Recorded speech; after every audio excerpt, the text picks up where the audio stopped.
Hey guys, welcome back to the channel. So finally WWE Unreal Season 2 documentary official ಆಗಿ release ಆಗಿದೆ and ಇದನ್ನ ನಾನು ಇನ್ನೂ ಕೂಡ ನೋಡ್ತಾ ಇದ್ದೀನಿ ಅಂಡ್ ಲಿಟರಲಿ ನೋಡ್ತಾ ಸ್ವಲ್ಪ ಕೋಪ ಬರ್ತಾ ಇದೆ, ಸ್ವಲ್ಪ ಬೇಜಾರಾಗ್ತಾ ಇದೆ, ಸ್ವಲ್ಪ ಖುಷಿ ಕೂಡ ಆಗ್ತಾ ಇದೆ.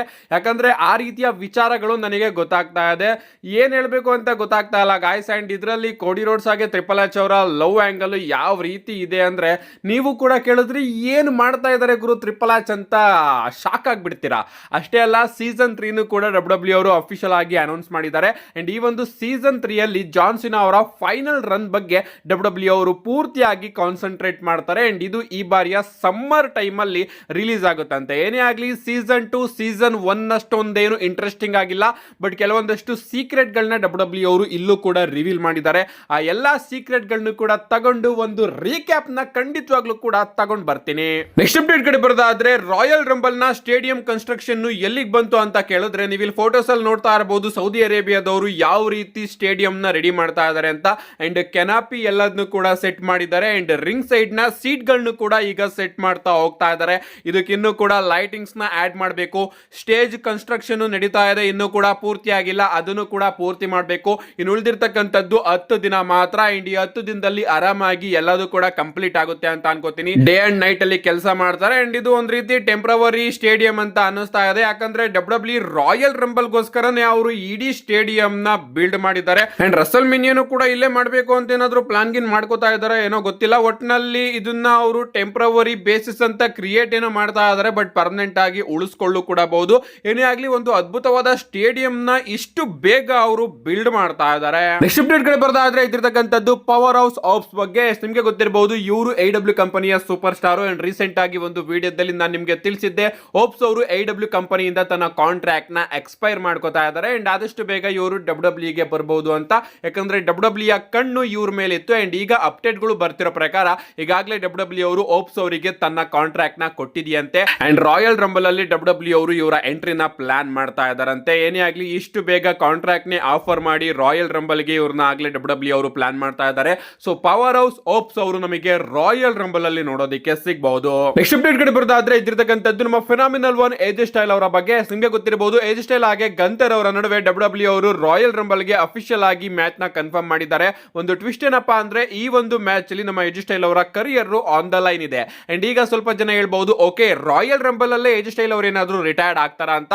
ಚಾನ್ಸಸ್ ಗಳು ಇದೆ ಗೈಸ್, ಇಲ್ಲ ಅಂತ ಹೇಳ್ತಾ ಇಲ್ಲ.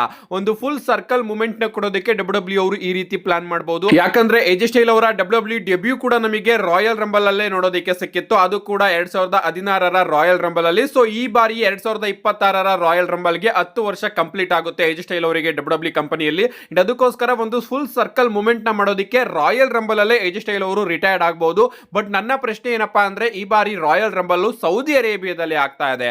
ಸೊ ಸೌದಿ ಕ್ರೌಡ್ ಎದುರುಗಡೆ ನಿಜವಾಗ್ಲೂ ಕೂಡ ಏಜ್ ಸ್ಟೈಲ್ ಅವರು ರಿಟೈರ್ಡ್ ಆಗೋ ಚಾನ್ಸಸ್ ಕಮ್ಮಿ ಕಾಣಿಸ್ತಾ ಇದೆ.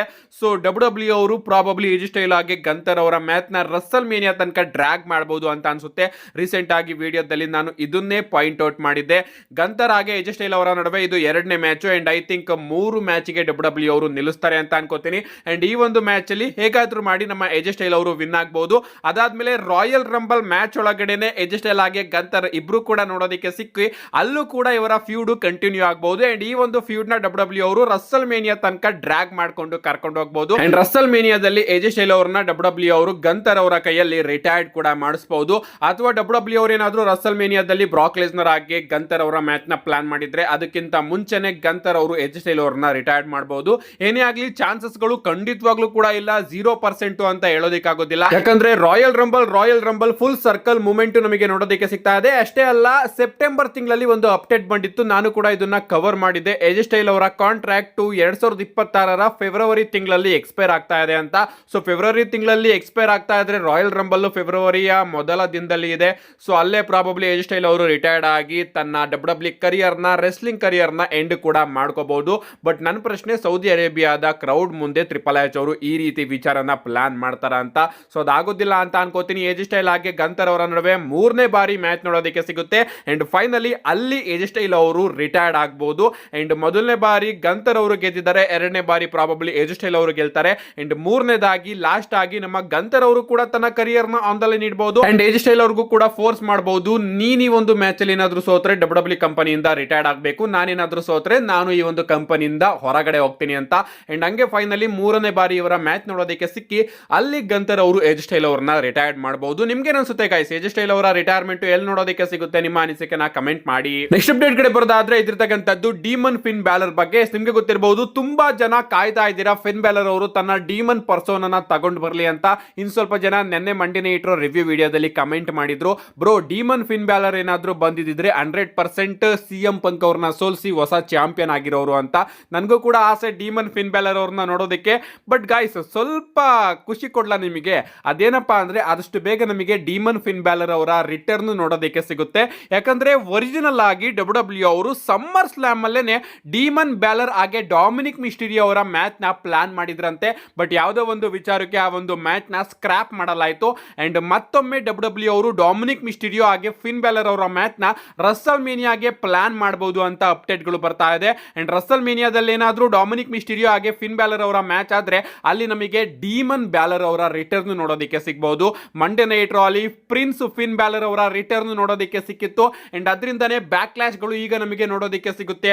ಅಂದ್ರೆ ನಮ್ಮ ಲಿವ್ ಮಾರ್ಗನ್ ಹಾಗೆ ರಾಕ್ಸಿನ್ ಪ್ರೀಸ್ ಎಲ್ಲರೂ ಕೂಡ ಬಂದು ಹೇಳ್ಬಹುದು, ನೀನ್ ಏನ್ ಮಾಡ್ತಾ ಇದೀಯಾ, ಡಾಮಿನಿಕ್ ಮಿಸ್ಟೀರಿಯೋ ಅವರ ಬಳಿ ಚಾಂಪಿಯನ್ಶಿಪ್ ಇದೆ ಅಂಡ್ ನೀನು ಸುಮ್ನೆ ಖಾಲಿ ಕೂತ್ಕೊಂಡಿದ್ಯಾ, ಮಂಡೇ ನೈಟ್ ರಾ ಅಲ್ಲಿ ಬಂದು ಗೇಮ್ ಆಡ್ಕೊಂಡಿದ್ಯಾ ಅಂತ ನಮ್ಮ ಲಿವ್ ಮಾರ್ಗನ್ ಅವರು ಫಿನ್ ಬ್ಯಾಲರ್ ಅವ್ರನ್ನ ಪದೇ ಪದೇ ಅವಮಾನ ಮಾಡ್ತಾ ಇರಬಹುದು. ಅಂಡ್ ಆ ಅವಮಾನನೆಲ್ಲದನ್ನು ಕೂಡ ಸಹಿಸ್ಕೊಳ್ಳೋದಕ್ಕೆ ಆಗ್ದಲೆ ಒಂದಿನ ನಮ್ಮ ಫಿನ್ ಬ್ಯಾಲರ್ ಒಳಗಡೆ ಇರ್ತಕ್ಕಂತಹ ಡೀಮನ್ ಫಿನ್ ಬ್ಯಾಲರ್ ಅವರ ಜನನ ಮತ್ತೊಮ್ಮೆ ನಮಗೆ ನೋಡೋದಕ್ಕೆ ಸಿಗಬಹುದು. ಏನೇ ಆಗ್ಲಿ ಗೈಸ್, ರಸಲ್ ಮೇನಿಯಾದಲ್ಲಿ ನಾವೆಲ್ಲರೂ ಕೂಡ ಎಕ್ಸ್ಪೆಕ್ಟ್ ಮಾಡಬಹುದು ಡಾಮಿನಿಕ್ ಮಿಸ್ಟೀರಿಯೋ ಹಾಗೆ ಡೀಮನ್ ಫಿನ್ ಬ್ಯಾಲರ್ ಅವರ ನಡುವೆ ಇಂಟರ್ಕಾಂಟಿನೆಂಟಲ್ ಚಾಂಪಿಯನ್ಶಿಪ್ ಗೆ ಒಂದು ಸಿಂಗಲ್ಸ್ ಮ್ಯಾಚ್ ನ. ಯಾಕಂದ್ರೆ ಒರಿಜಿನಲ್ ಆಗಿ ಈ ಒಂದು ಮ್ಯಾಚ್ ನ WWE ಅವರು ಈ ಬಾರಿಯ ಸಮ್ಮರ್ ಸ್ಲಾಮ್ ಗೆನೆ ಪ್ಲಾನ್ ಮಾಡಿದ್ರು. ಅಂಡ್ ಇದು ಕೂಡ ಈ ಬಾರಿಯ ಅನ್ರಿಯಲ್ ಡಾಕ್ಯುಮೆಂಟರಿಯಲ್ಲಿ ರಿವೀಲ್ ಆಗಿದೆ. ನೆಕ್ಸ್ಟ್ ಅಂಡ್ ಫೈನಲ್ ಅಪ್ಡೇಟ್ ಕಡೆ ಬರ್ದಾದ್ರೆ ಇದಿರ್ತಕ್ಕಂಥದ್ದು ಫೈನಲ್ ಬಾಸ್ ರಾಕ್ ಅವರ ಬಗ್ಗೆ. ರೀಸೆಂಟ್ ಆಗಿ ನಿಮ್ಮ ರಾಕ್ ಅವರು ತನ್ನ ಫಿಲ್ಮ್ ನ ಪ್ರಮೋಟ್ ಮಾಡೋದಕ್ಕೆ ಒಂದು ಇಂಟರ್ವ್ಯೂ ಅಲ್ಲಿ ನೋಡೋದಕ್ಕೆ ಸಿಗ್ತಾರೆ. ಅಂಡ್ ಅಲ್ಲಿ ಅವರ ಬಳಿ WWE ಬಗ್ಗೆ ಪ್ರಶ್ನೆನ ಕೇಳಲಾಗುತ್ತೆ. ನಿಮ್ಗೆ ಗೊತ್ತಿರಬಹುದು, ರಸಲ್ ಮೇನಿಯಾ 43 ಸೌದಿ ಅರೇಬಿಯಾದಲ್ಲಿ ಆಗ್ತಾ ಇದೆ. ಅಂಡ್ ಅದ್ರ ಬಗ್ಗೆ ನಮ್ಮ ರಾಕ್ ಅವರಿಗೆ ಪ್ರಶ್ನೆನ ಕೇಳಿದಾಗ ಅವ್ರು ಹೇಳ್ತಾರೆ, ರಸಲ್ ಮೇನಿಯಾ ನಿಜವಾಗ್ಲೂ ಕೂಡ ತುಂಬಾನೇ ದೊಡ್ಡ ಬ್ರ್ಯಾಂಡ್ ಅಂಡ್ ಸೌದಿ ಕಿಂಗ್ಡಮ್ ಕೂಡ ತುಂಬಾ ಅದ್ಭುತವಾದ ಜಾಗ. ಅಂಡ್ ಅಲ್ಲಿ ರಸಲ್ ಮೇನಿಯಾ ಆಗ್ತಾ ಇರೋದು ನಿಜವಾಗ್ಲೂ ಕೂಡ ತುಂಬಾನೇ ದೊಡ್ಡ ವಿಚಾರ. ಇದು ನನಗೆ ಸಿಕ್ಕಾಪಟ್ಟೆ ಖುಷಿ ತರುವಂತಹ ವಿಚಾರ. ಅಷ್ಟೇ ಅಲ್ಲ, WWE ಅಥ್ಲೆಟಿಕ್ಸ್ ಗಳಿಗೂ ಕೂಡ ಇದು ತುಂಬಾನೇ ಹೆಲ್ಪ್ಫುಲ್ ಆಗುತ್ತೆ. ಅಂಡ್ ನನ್ನ ಜೊತೆನೂ ಕೂಡ ಅವರು ಮಾತಾಡ್ತಾ ಇದ್ದಾರೆ ಅಂತ ನಮ್ಮ ರಾಕ್ ಅವರು ಹೇಳ್ತಾರೆ. ಅಂಡ್ ಆಗ ಅವರ ಬಳಿ ಪ್ರಶ್ನೆನ ಕೇಳಲಾಗುತ್ತೆ, ನಿಮ್ಮ ಜೊತೆ ಮಾತಾಡ್ತಾ ಇರ್ತಕ್ಕಂತಹ ವಿಚಾರ ಒಳ್ಳೆ ವಿಚಾರನೋ ಕೆಟ್ಟ ವಿಚಾರನೋ, ಆ ಒಂದು ವಿಚಾರ ಗುಡ್ ಟರ್ಮ್ಸ್ ಅಲ್ಲಿ ಇದೆಯೋ ಅಥವಾ ಬ್ಯಾಡ್ ಟರ್ಮ್ಸ್ ಅಲ್ಲಿ ಇದೆಯೋ ಅಂತ ಕೇಳಿದಾಗ ನಮ್ಮ ರಾಕ್ ಅವರು ಹೇಳ್ತಾರೆ, ಎಲ್ಲ ವಿಚಾರಗಳು ಕೂಡ ಸದ್ಯಕ್ಕೆ ಗುಡ್ ಟರ್ಮ್ಸ್ ಅಲ್ಲಿ ಇದಾವೆ ಅಂತ. ಏನೇ ಆಗ್ಲಿ ಗಾಯ್ಸ್, ನಮ್ಮ ರಾಕ್ ಅವರು ಫೈನಲಿ ರಸಲ್ ಮೇನಿಯಾ 43 ಬಗ್ಗೆ ಮಾತಾಡಿದ್ದಾರೆ. ಅಂಡ್ ಆ ಒಂದು ವಿಚಾರ ರಾಕ್ ಅವರಿಗೆ ಇಷ್ಟ ಆಗ್ತಾ ಇದೆಯಂತೆ. ಸೊ ಪ್ರಾಬಬ್ಲಿ ನಾವು ಎಕ್ಸ್ಪೆಕ್ಟ್ ಮಾಡಬಹುದು ರಾಕ್ ಅವರ ಮ್ಯಾಚ್ ನ. ಬಟ್ ಇಲ್ಲಿ ಟ್ವಿಸ್ಟ್ ಏನಪ್ಪಾ ಅಂದ್ರೆ, ಒಂದು ರಾಕ್ ಅವರು ರೋಮನ್ ರೈನ್ಸ್ ಅವ್ರನ್ನ ಫೇಸ್ ಮಾಡ್ತಾರೆ ಅಥವಾ ರಾಕ್ ಅವರು ಕೋಡಿ ರೋಡ್ಸ್ ಅವ್ರನ್ನ ಫೇಸ್ ಮಾಡ್ತಾರೆ. ನಿಮ್ಗೆ ಅನ್ಸುತ್ತೆ ಗಾಯ್ಸ್, ರಾಕ್ ಆಗಿ ರೋಮನ್ ರೈನ್ಸ್ ಅವರ ಮ್ಯಾಚ್ ನ ನೋಡೋದಕ್ಕೆ ನೀವು ಎಕ್ಸೈಟೆಡ್ ಆಗಿದ್ದೀರೋ ಅಥವಾ ರಾಕ್ ಆಗಿ ಕೋಡಿ ರೋಡ್ಸ್ ಅವರ ಮ್ಯಾಚ್ ನ ನೋಡೋದಕ್ಕೆ ನೀವು ಎಕ್ಸೈಟೆಡ್ ಆಗಿದ್ದೀರೋ? ಈ ಒಂದು ಇಂಟರ್ವ್ಯೂ ಅಲ್ಲೂ ಕೂಡ ನಮ್ಮ ರಾಕ್ ಅವರು ಕನ್ಫರ್ಮ್ ಮಾಡಿದ್ದಾರೆ, ನಾನು ರಸಲ್ ಮೇನಿಯಾ 43 ಸೌದಿ ಅರೇಬಿಯಾದಲ್ಲಿ ಇರ್ತೀನಿ ಅಂತ. ನಿಮ್ಮ ಅನಿಸಿಕೆನ ಕಮೆಂಟ್ ಮಾಡಿ ಅಂತ ಹೇಳ್ತಾ, see you guys in my next video.